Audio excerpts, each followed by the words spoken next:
Tem um furacão aqui fora e estamos indo direto para ele. Esta é a última mensagem para a família do segundo imediato do El Faro, um navio cargueiro com uma carreira de 40 anos que terminou em desastre. Segundo os últimos boletins, o navio segue rumo a um grande furacão. O capitão, no entanto, não dá ouvidos aos avisos de seus oficiais de convés. 33 vidas estão em jogo. A tripulação deve confrontá-lo para mudar sua opinião ou ele age corretamente com base em sua experiência? Os meteorologistas vêm observando uma baixa pressão bem definida na superfície que tem se intensificado no Atlântico Oeste. Meteorologistas observam esses eventos meteorológicos, pois podem indicar a formação de uma grande tempestade. A rota do El Faro geralmente vai da costa leste dos Estados Unidos da América a Porto Rico e uma baixa pressão se forma perto dela. O El Faro sempre navegou sem problemas nessa rota e a tripulação era experiente para lidar com tempestades. Quem poderia imaginar que essa viagem seria a última? O El Faro foi construído em 1975 pela Sun Shipbuilding and Dry Dock Corporation em Chester, Pensilvânia. Ao ser comissionado, o navio foi nomeado Porto Rico. Era um navio cargueiro roll-on, roll-off, com 241 metros de comprimento, 28,6 metros de boca e 12,8 metros de calado. Tinha um porte bruto de 31.515 toneladas, velocidade máxima de 22 nós e era movido por uma turbina a vapor. Durante seus primeiros 15 anos de operação, o El Faro foi utilizado por uma empresa porto-riquenha para transportar carga entre a costa leste dos Estados Unidos da América e Porto Rico. De 1991 a 2003, o navio fazia uma rota entre Anchorage, no Alasca, e Tacoma, em Washington, sob o nome de Luzes do Norte. Depois foi fretado pelo Exército dos Estados Unidos da América para a Guerra do Iraque em 2003, servindo até 2006. Após a Guerra do Iraque, o navio voltou à sua rota entre os Estados Unidos da América e Porto Rico e recebeu o nome de El Faro. É de volta a essa, a rota original do navio, que acompanhamos o El Faro em sua viagem final. A baixa pressão na superfície que vem se desenvolvendo no Atlântico Oeste tem gerado condições cada vez piores no mar. Tempestades e chuvas convectivas se formam na sua área. Durante o dia, essas tempestades e pancadas de chuva ficarão mais numerosas e intensas. À medida que a baixa pressão se desenvolve, as chances de ela se tornar um furacão estão aumentando. Repórteres meteorológicos monitoram a situação de perto. Esses relatórios são essenciais para muitos, mas ainda mais para as tripulações de navios. E os sinais de alerta de tempestade são levados a sério. A tripulação do El Faro e a empresa devem ficar atentas aos sistemas meteorológicos que se formam no mar. Caso contrário, eles podem acabar levando o El Faro direto para uma tempestade perigosa. Em 28 de setembro, no dia seguinte, o El Faro está no porto de Jacksonville, Flórida. O navio é operado pela Toad Services Incorporada. A Toad Services Incorporada é subsidiária da Solchuca, grande empresa familiar de distribuição e transporte sediada em Seattle, Washington. Já foi descarregado vindo de San Juan, Porto Rico. Está sendo recarregado para a viagem de volta com os contêineres no convés superior. A carga roll-on roll-off é conduzida para os porões abaixo do convés através de rampas de carga. Após posicionada para estiva, a carga roll-on roll-off é presa por equipes com correntes e outros equipamentos. A tripulação do El Faro deixa os estivadores e portuários trabalharem sozinhos. A tripulação deve prestar atenção e garantir que a carga está fixada conforme o manual de amarração. No porão, 3 estivadores e trabalhadores portuários prendem os carros com correntes atravessando o navio. Nessa configuração, uma corrente prende toda a fileira de carros. Cada carro é então preso à corrente. Este sistema de corrente única pode ser vulnerável em situações difíceis. Enquanto o navio estava no porto à noite, a baixa pressão no Atlântico se intensificou. Às 3 horas, o Centro Nacional de Furacões, ou Centro Nacional de Furacões, atualiza seu status e declara que é uma depressão tropical, a um passo de se tornar uma grande tempestade. É a 11ª depressão tropical da temporada e recebe o título oficial de Depressão Tropical 11. O Centro Nacional de Furacões emite um aviso público de que a Depressão Tropical 11 agora foi elevada à categoria de tempestade tropical. Seguindo a tradição, ela é nomeada Tempestade Tropical Joaquim.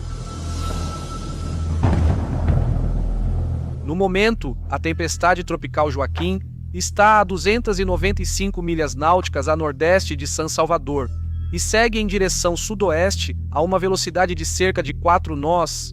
Essa é exatamente a rota normal do El Faro para San Juan. A comunidade marítima está totalmente ciente do perigo da tempestade e isso está na mente de todos. Ainda assim, a viagem do El Faro não será cancelada. Navios como ele podem navegar em tempestades. Grandes navios mercantes enfrentam mares agitados e podem evitar tempestades planejando com antecedência. O capitão Michael Davidson, de 53 anos, é o responsável pelo El Faro e conhecido por priorizar a segurança. Davidson trabalha no mar desde os 16 anos. Ele é formado pela Academia Marítima e subiu de cargo até se tornar capitão. Davidson tem uma longa experiência navegando pelo notoriamente agitado Golfo do Alasca. Ele é conhecido por ser meticuloso e consciente da segurança. É um capitão de navio bem considerado e respeitado. Hoje, sua principal tarefa é traçar a rota do El Faro até San Juan. Davidson precisa garantir que avalia direito a tempestade tropical Joaquim. Ele precisa analisar todas as possíveis formas de desenvolvimento da tempestade e escolher uma rota que garanta a proteção do navio e de sua tripulação. O tema da tempestade é discutido com Davidson em diferentes ocasiões. A primeira conversa ocorre às 10h03, quando ele recebe mensagem de um imediato do El Faro que está de folga. A mensagem apenas informa sobre a tempestade e Davidson responde dizendo que está ciente. Neste momento, há muitas possibilidades sobre o que pode acontecer com a tempestade tropical Joaquim. As informações meteorológicas vêm de várias fontes. As previsões podem ser conflitantes e as previsões para Joaquim variam entre os serviços meteorológicos. No momento, os meteorologistas estão incertos sobre qual direção ele tomará. Anteriormente, os avisos do Centro Nacional de Furacões previam que Joaquim mudaria para uma direção norte e não impactaria as Bahamas. Às 16h51, no entanto, avisos emitidos pelo Centro Nacional de Furacões indicam que a tempestade pode, de fato, atingir as Bahamas. Eles também preveem que ela pode se fortalecer e atingir as Bahamas como um furacão. Os marinheiros devem analisar bem as opções e decidir com segurança. Às 18h31, o segundo imediato de folga manda mensagem a Davidson perguntando qual rota ele seguirá para evitar a tempestade tropical Joaquim.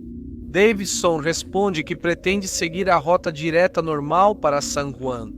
Ele parece avaliar que é improvável que a tempestade represente uma ameaça séria para o navio.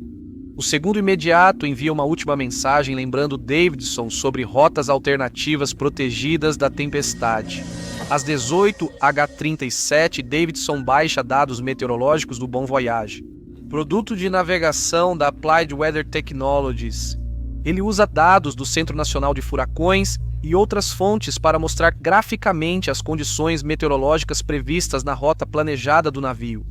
Pacotes meteorológicos BVS são preparados várias vezes ao dia, e a tripulação do navio pode baixá-los assim que disponíveis. Davidson não sabia que o pacote baixado atrasava a atualização das informações meteorológicas. Os pacotes meteorológicos BVS geralmente usam previsões do tempo com atraso de 5 a 6 horas. As previsões de furacões podem mudar rapidamente até drasticamente em poucas horas. A AWT oferece um serviço de roteamento por assinatura mais avançado e com informações mais atualizadas. A holding do El Faro, a TOTE, não assinou esse serviço. A BVS também oferece um recurso que envia por e-mail ao navio atualizações tropicais assim que são recebidas. O El Faro não tem esse recurso ativado para esta viagem. Outro equipamento essencial de relatório meteorológico em que a tripulação confia é o terminal SATSI do Serviço Nacional de Meteorologia. Este não exibe informações com os mesmos gráficos dos pacotes BVS, mas fornece informações atualizadas. Quando o National Weather Service e o Centro Nacional de Furacões divulgam dados sobre ciclones tropicais, eles chegam direto ao terminal SATSI. Durante toda a viagem, há uma sensação geral de confusão em relação ao status do furacão. A tripulação tende a confiar mais nas previsões meteorológicas do BVS do que no terminal SATSI. Parece que Davidson e seus oficiais de convés não estão cientes da latência inerente nos dados do BVS. Eles não parecem estar cientes de que estariam muito melhor usando o terminal SATSI em vez disso. Antes do navio partir, Davidson janta com um engenheiro portuário no Éufaro. Ele e Davidson falam sobre a tempestade tropical se formando, mas Davidson não tem preocupações com o clima. Às 20h10, o Éufaro parte de Jacksonville, Flórida, para San Juan, Porto Rico, transportando uma carga de 391 contêineres, 294 reboques e carros e uma tripulação de 33 pessoas. 28 dos tripulantes são americanos e 5 são poloneses. 27 americanos a bordo são tripulantes regulares. Os 5 poloneses e um americano estão lá para realizar trabalhos de conversão no navio, preparando-o para retornar à sua antiga rota do Alasca. O capitão Davidson planeja usar a rota direta normal do El Faro para San Juan. Recentemente, no final de agosto de 2015, quando os sistemas tropicais Erika e Deni estavam presentes, próximos à rota direta, Davidson levou o El Faro por uma rota alternativa. Essa era a antiga rota pelo Canal das Bahamas. O antigo Canal das Bahamas aumenta a viagem em 160 milhas náuticas, mas protege do Forte Atlântico aberto. No momento, Davidson acha que ainda pode seguir a rota normal e passar suficientemente ao sul da tempestade tropical para estar seguro. Mas as previsões estão começando a piorar. Os meteorologistas do Centro Nacional de Furacões também estão começando a dizer que a tempestade tropical pode se transformar em um furacão nas próximas 36 horas. Eles também previram que ela seguirá em uma trajetória sudoeste em direção às Bahamas. Isso é diretamente em direção à rota proposta do El Faro. Às 02h00 do dia 30 de setembro, o Centro Nacional de Furacões reclassifica a tempestade tropical Joaquim novamente. Agora é um furacão de categoria 1 e se tornou o furacão Joaquim. A partir daqui, a história do El Faro é registrada pelo gravador de dados de viagem. Este é um dispositivo de gravação que armazena o áudio das comunicações do navio, assim como informações sobre sua posição, velocidade e rumo. A gravação de áudio inclui o registro de todas as conversas na ponte do navio. Às 6h08, Davidson baixa o pacote meteorológico mais recente do BVS. Davidson e o imediato Stephen Schultz analisam as informações contidas nele. Durante a conversa, em um momento ao se referir à tempestade, Schultz pergunta: "Devo ficar com medo?" Davidson adota uma atitude relaxada em relação às coisas, mas logo após a pergunta de Schultz, ele olha para o horizonte e comenta: "Ah, olha aquele céu vermelho ali. Vermelho pela manhã, marinheiros fiquem atentos. Eles agem conforme o boletim meteorológico consultado. Com base no que vem, eles esperam que, se seguirem a rota habitual, estarão a sudoeste do furacão no dia seguinte. Eles analisam as opções e decidem alterar levemente a rota, levando o navio mais ao sul. Isso não muda muito a rota, mas torna as coisas um pouco mais seguras, de acordo com as informações que eles estão analisando. Segundo eles, essa mudança de rota vai aumentar um pouco a distância entre o navio e a posição prevista do furacão. Às 10h17, Davidson recebe um e-mail via satélite do capitão do El Faro, indo ao norte para Jacksonville, a partir de San Juan. Ele questiona os planos de Davidson sobre a tempestade. Davidson responde que está acompanhando a tempestade e alterou o curso levemente para o sul. Às 11h24, Davidson baixa e revisa outro pacote de informações meteorológicas BVS. Ele ainda não percebeu que analisa informações desatualizadas. Perto do almoço, Davidson manda um e-mail detalhado à gerência da TOT, avisando que monitora a tempestade. Ele diz que ajustou a rota e pretende passar ao sul da tempestade a uma distância de cerca de 65 milhas náuticas. Ele prevê estar na parte de trás da tempestade por volta das 8h da manhã seguinte. Às 14h14, Davidson e a segunda oficial do El Faro, Danielle Randolph, estão na ponte de comando. Eles ouvem uma transmissão Very High Frequency de segurança da guarda costeira. Ela está retransmitindo um aviso de furacão do Centro Nacional de Furacões para as Bahamas e pede que os marinheiros tenham extrema cautela. Randolph e o capitão dizem "Uau!". Mas apesar do que Davidson ouviu, ele não reconsidera sua escolha de rota, nem revisa suas informações meteorológicas novamente. Às 16h54, o aviso número 12 do Centro Nacional de Furacões chega pelo terminal SATC. Ele contém uma previsão atualizada da trajetória da tempestade e prevê ventos sustentados de 75 nós com rajadas de até 90. Nenhuma conversa na ponte parece reconhecer essa informação. Às 17h47, Davidson baixa o próximo pacote BVS por e-mail via satélite. Ele envia o pacote meteorológico ao computador da ponte às 18h51. Em seguida, ele vai até a ponte para discutir novamente a tempestade e o plano de viagem com o imediato Schultz, que está de plantão. Eles decidem fazer mais uma alteração de rota para o navio. Isso fará com que o navio siga mais ao sul novamente, enquanto passa entre as ilhas de San Salvador e Hung Kai. Schultz sugere estender ainda mais a alteração de rota para navegar ao sul de Samana Cay, mas Davidson decide que isso não é necessário. Às 19h43, o terceiro oficial, Jeremy Rim, chega à ponte para substituir Schultz. Ele fala com Davidson sobre o furacão e diz: "Espero que não seja pior do que o BVS relata, pois estão dizendo ventos de 85, não 50. Ele continua: "Eles estão dizendo que é muito mais forte do que isso está mostrando agora", apontando para as informações do BVS. Ele pergunta a Davidson se acha que a tempestade vai se intensificar. Davidson parece ignorar o que ele está dizendo. Ele explica a nova rota escolhida por ele e Schultz. Ele explica a rota: "Vamos longe pela parte de trás, continue. Nossa velocidade está ótima. Quanto mais rápido estivermos indo, melhor." Às 2h, Joaquim é um furacão de categoria 3 com ventos estimados em 100 nós. Davidson sai da ponte, deixando Rain de plantão. Mais tarde, às 23h05, Rain liga para Davidson no telefone interno após revisar o último relatório meteorológico do SATSE, que chegou às 22h53.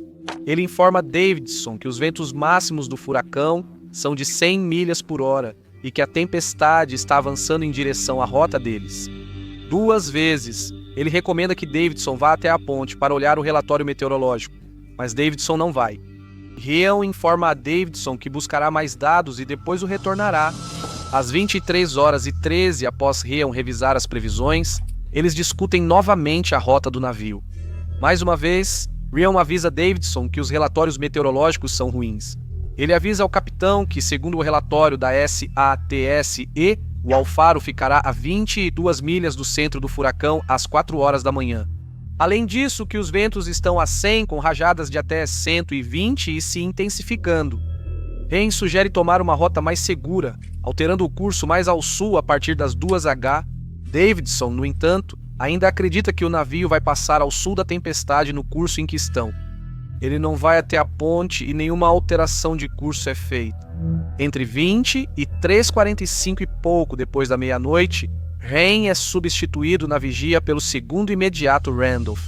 Às 00h26, Randolph recebe uma atualização da SATSE e registra a ameaça da tempestade. Ele começa a planejar uma rota alternativa para o sul para evitar o pior da tempestade. O plano dele, como o de Ryan, também prevê mudança de rota a partir das 02h00. Ele decide ligar para Davidson mais tarde para discutir o plano. Pouco depois, Randolph ouve no rádio via satélite que Joaquim virou furacão categoria 3. Às 01h18, o El Faro sai da proteção da ilha de San Salvador, o que significa que eles não têm mais a proteção da ilha contra a força do vento. Quando isso acontece, os tripulantes na ponte estão prestando atenção ao movimento de balanço que o El Faro começou a apresentar. O marinheiro habilitado na ponte comenta sobre um balanço em particular, dizendo que é o maior desde que estou aqui em cima. Randolph acha que o navio deveria estar bem protegido enquanto estiver entre a ilha de San Salvador e Runkai. Ela pergunta se deveriam esperar o navio balançar e diz: "Estamos entre as ilhas, então por que estamos balançando?" O marinheiro habilitado diz: "Isso vai ficar interessante." Às 01h20, Randolph liga para Davidson e informa que Joaquim virou furacão, categoria 3. Ela discute sua rota alternativa planejada. Davidson responde e diz para ela não alterar o curso planejado e seguir com ele. Enquanto o navio passa entre San Salvador e Runká, Randolph ordena ao marinheiro habilitado que inicie a mudança de curso planejada por Davidson de 155 para 116 graus. Neste momento, o navio desenvolve uma inclinação sustentada para estibordo devido à mudança de direção. A inclinação pelo vento é quando o navio se inclina à direita devido ao vento. O marinheiro habilitado percebe e comenta com Randolph. O marinheiro habilitado menciona para Randolph que ouviu um baque em algum lugar do navio. Eles percebem que as coisas podem estar se soltando dentro da superestrutura do El Faro. Eles não investigam. Dentro do porão 3, um veículo se soltou da corrente que prendia uma fileira de veículos. Cerca de 1 hora depois, Schultz vai à ponte substituir Randolph. Ele comenta com o marinheiro habilitado que é difícil saber para que lado o vento está soprando, né? Randolph deixa a ponte às 03h48. Imediatamente após sair do turno, ela envia 3 e-mails curtos para familiares e amigos, falando sobre o furacão. Em um deles ela diz: "Tem um furacão aqui e estamos indo direto para ele." Às 4h09, Davidson chega à ponte e parece ter uma atitude casual em relação ao furacão. Em referência à inclinação causada pelo vento, ele comenta que não há nada de ruim nessa viagem. Ele também diz que estava dormindo como um bebê. Davidson e Schultz estão conversando. Schultz parece relaxar e eles concordam que as condições são parecidas com todos os dias no Alasca.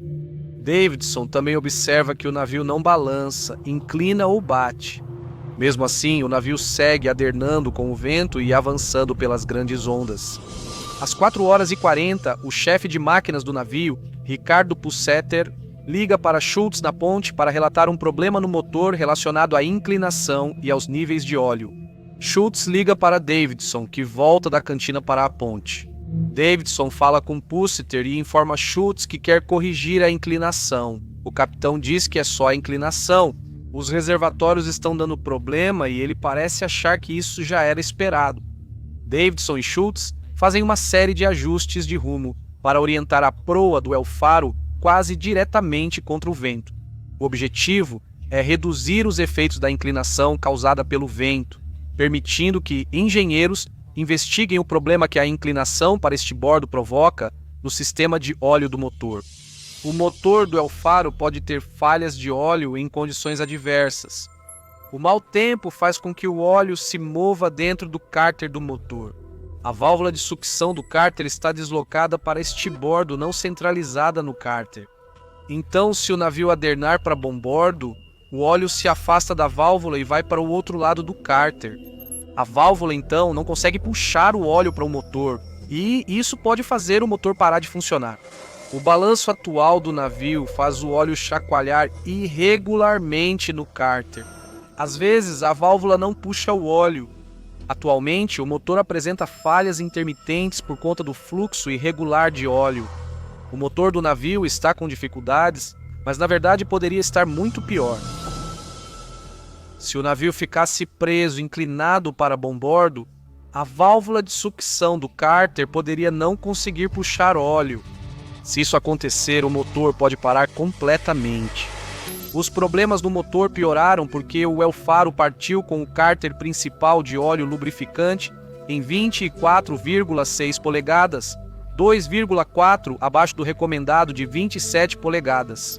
Níveis mais altos de óleo permitem que o motor funcione mesmo inclinado para bombordo. Às 4h45, Davidson baixa o pacote de previsão do tempo BVS das 23 horas do dia anterior. As informações do pacote de previsão do tempo vão até o último boletim no do Centro Nacional de Furacões. 12 recebido no terminal SAFSE às 16h54 do dia anterior. Os dados do pacote de previsão do tempo do BVS atrasam quase 12 horas. Mais ou menos na mesma hora, o El Faro recebe outra atualização meteorológica SAFSI com o boletim número 14 do Centro Nacional de Furacões. Neste boletim, o olho do furacão Joaquim está a 11 milhas náuticas a sudeste do El Faro, com ventos sustentados de 105 nós e rajadas de até 130. Às 05h00, Davidson está na ponte e informa que enviou o pacote meteorológico BBS para lá. Como sinal da confusão a bordo, ele também menciona que há relatos conflitantes sobre a localização do centro da tempestade. Às 05h43, Davidson recebe uma ligação sobre suspeita de alagamento no porão de carga 3. Ele manda Schultz investigar. Antes de sair da ponte, Schultz atende uma ligação no telefone interno e discute a origem e a quantidade do alagamento. Ele fala sobre o uso das bombas de porão. Davidson recebe a ligação informando que a bomba de porão funciona, porém o nível da água ainda sobe. Ele também reconhece que os carros se soltaram das correntes. O sistema de corrente única usado para segurar vários carros falhou e os carros estão se movendo livremente dentro do porão. Às 05h52, Davidson recebe outra ligação informando que o alagamento vem de uma escotilha aberta no Convés 2.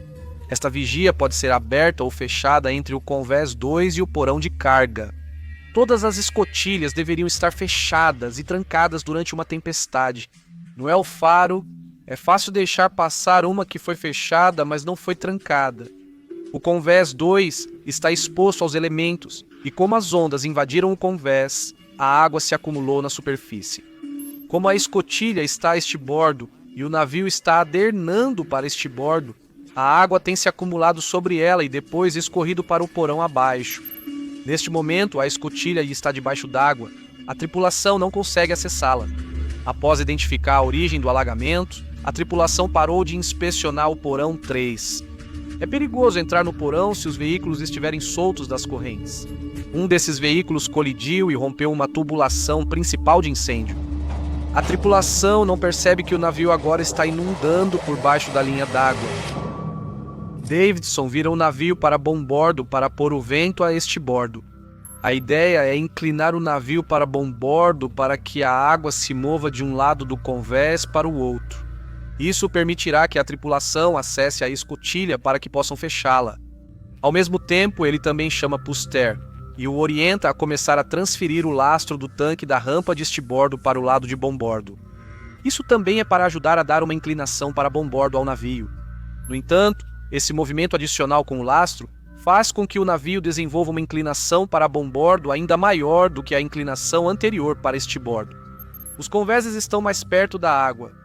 A tripulação finalmente consegue fechar a escotilha aberta às 06h00 e o capitão diz a Pusseter para parar de transferir lastro para o lado de bombordo. A inclinação para bombordo permitiu que a tripulação fechasse a escotilha, mas deixou o navio ainda mais inclinado. Isso também causou problemas na casa de máquinas. A válvula de sucção de óleo do motor não consegue puxar óleo para dentro do motor. Todo o óleo foi para o bombordo do Carter. Agora, às 06h00, o El Faro está prestes a perder o motor. Se o navio perder a propulsão, ele vai à deriva e se alinhará com o vale do mar. Isso vai expor o costado do navio à força total do mar e do vento, o que vai aumentar o grau de balanço do navio. No navio, a inundação ainda está ruim. Mesmo que a escotilha do porão 3 tenha sido fechada, a tripulação percebeu que a água está entrando nos porões de carga pelas aberturas de ventilação dos porões. Essas são grandes aberturas na lateral do navio. Normalmente elas ficam bem acima da linha d'água. Elas permitem que o ar circule para dentro e para fora dos porões. Com a forte inclinação do navio e as ondas gigantes do furacão Joaquim, a água entra por essas aberturas. Nesse momento, Davidson recebe uma ligação da casa de máquinas. Eles estão pedindo para ele trazer o navio de volta para uma inclinação a estibordo para evitar que o motor apresente falhas. Às 06h04, Randolph na ponte nota queda nas rotações do motor. Ela pergunta se foi a ponte ou a casa de máquinas que iniciou isso. Pouco depois, Davidson diz: "Acho que perdemos a planta." Ele também comenta que não gosta da inclinação. Às 06h16, a casa de máquinas confirma a perda do motor ao informar que ele está totalmente desligado. Davidson liga para a casa de máquinas e pede a transferência do lastro de bombordo para estibordo para reduzir a inclinação do navio. O Alfaro está sem motor. Agora está à deriva no Vale do Mar e à mercê das ondas. Ao transferir o lastro, Davidson tenta reduzir a inclinação para bombordo do Alfaro e, com sorte, ligar o motor. Randolph começa a descrever uma mensagem do Sistema Global de Socorro e Segurança Marítima para alertar agências de resgate sobre a situação do navio. Às 06h34, uma esperança surge na casa de máquinas. O capitão Davidson liga para Pusseter, que avisa a ponte que estão reativando a caldeira. Eles estão aumentando a pressão do óleo lubrificante.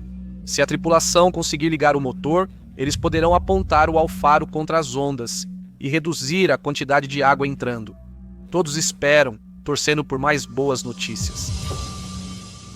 Às 06h40, Davidson pede que Schultz cheque o porão 3. Em seguida, ele liga para a casa de máquinas para pedir uma atualização, mas são más notícias. Os engenheiros não conseguem fazer o motor do navio funcionar e a tripulação fica sem controle sobre o Alfaro. Davidson relata a situação ao pessoal da TOT e contata o centro de chamadas de emergência da empresa. Depois de ter que falar com os operadores do call center por 7 minutos, ele finalmente é conectado à pessoa designada da TOT em terra. Este é um membro da equipe que pode ser contatado para assistência em uma emergência. Davidson informa sobre a situação no Alfaro. Ele informa que os engenheiros não conseguem aumentar a pressão. Estão sem o motor principal, o navio inclina 10 a 15 graus para bombordo e não conseguem escoar a água do porão. Ele diz que eles estão em modo de sobrevivência, mas não planejam abandonar o navio. Davidson avisa que pedirá socorro à guarda costeira. Depois, Davidson instrui Randolph a ativar o alerta de segurança do Alfaro e o Sistema Global de Socorro Marítimo. O Sistema Global de Socorro e Segurança Marítima comunica situações de emergência para as agências de resgate em terra. A tripulação agora sabe que está em uma situação perigosa. Eles não têm controle do navio e precisam controlar o alagamento. O que eles não sabem é que a situação é, na verdade, muito pior do que eles imaginam. Às 07h15, o imediato Schultz volta à ponte e avisa que a água está subindo no navio. A escotilha de inundação foi fechada. As aberturas de ventilação permitem a entrada de água, mas não em uma quantidade perigosa. Enquanto isso, as bombas de porão estão funcionando e retirando a água do navio, mas o nível da água continua subindo rapidamente. O capitão percebe que Schultz está dizendo que deve haver outra fonte de inundação que eles não conhecem e pergunta: "Você sabe de onde está vindo?" Schultz já perguntou ao engenheiro-chefe Pussetier se ele sabe a causa da inundação. Pussetier apontou que a fonte era um tubo principal de incêndio rompido. Schultz relata que o chefe informou que algo atingiu e rompeu o tubo principal de incêndio. O tubo principal de incêndio citado por Schultz é um cano grande que traz água do mar pelo casco do navio. O tubo principal de incêndio fica no porão 3, permitindo a entrada livre de água do mar no Alfaro. Talvez já por volta das 05h30, quando o alagamento foi relatado pela primeira vez, as bombas de porão falham, incapazes de drenar a água que entra pelo tubo principal de incêndio. Schultz esteve no porão 3 e disse que viu carros soltos. Ele não consegue confirmar se o tubo principal de incêndio está rompido, pois está muito fundo na água escura. A conversa segue na ponte enquanto Davidson e Schultz discutem a inclinação do Alfaro, concordando que piora. Às 07h16, Davidson liga para Pusset na casa de máquinas para saber se ele controla o alagamento. Ele pergunta se você pode isolar a tubulação principal de incêndio na casa de máquinas. Pusseter diz que não pode agir sobre a tubulação principal de incêndio rompida. Não há como controlar o alagamento pela tubulação principal de incêndio sem ter acesso direto ao ponto onde está vazando. Enquanto isso, o centro de comando da Guarda Costeira do Atlântico em Portsmouth, Virgínia, Recebe alertas Sistema Global de Socorro e Segurança Marítima e Sistema de Alerta de Segurança do navio de Alfaro. A equipe da TOT também liga para o centro para relatar a situação do Alfaro.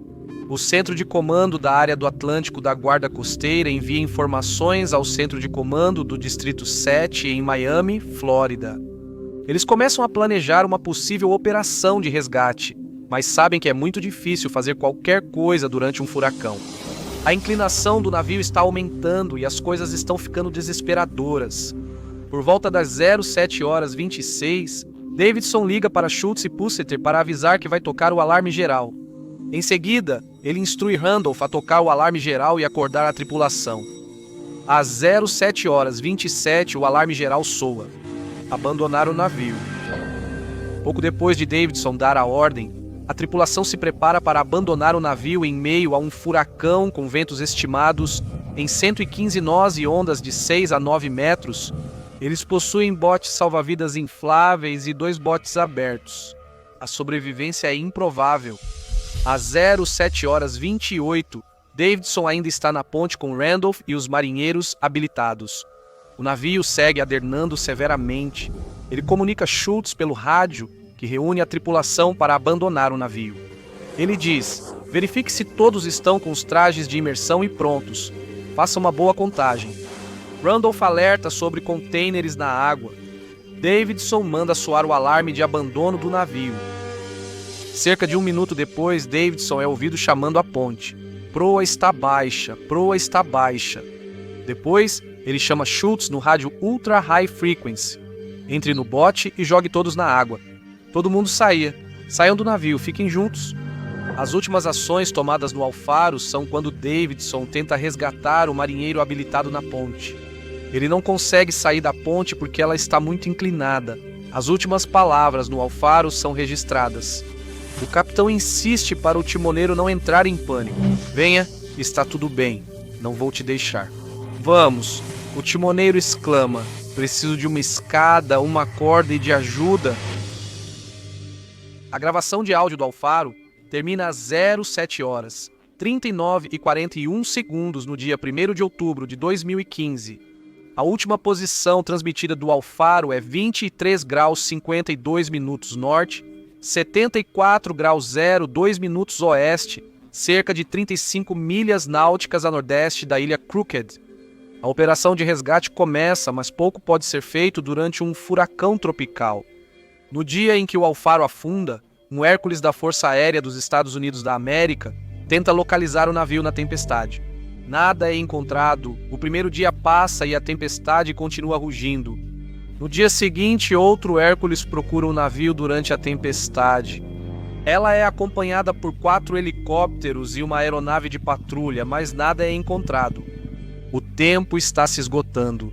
No terceiro dia, as aeronaves continuam a buscar em condições climáticas muito desafiadoras. A esperança surge quando a equipe de um helicóptero localiza apenas uma boia salva-vidas do Alfaro. 4 dias após o naufrágio do Alfaro, as condições melhoram e começa uma grande busca. Uma equipe de helicóptero avista algo.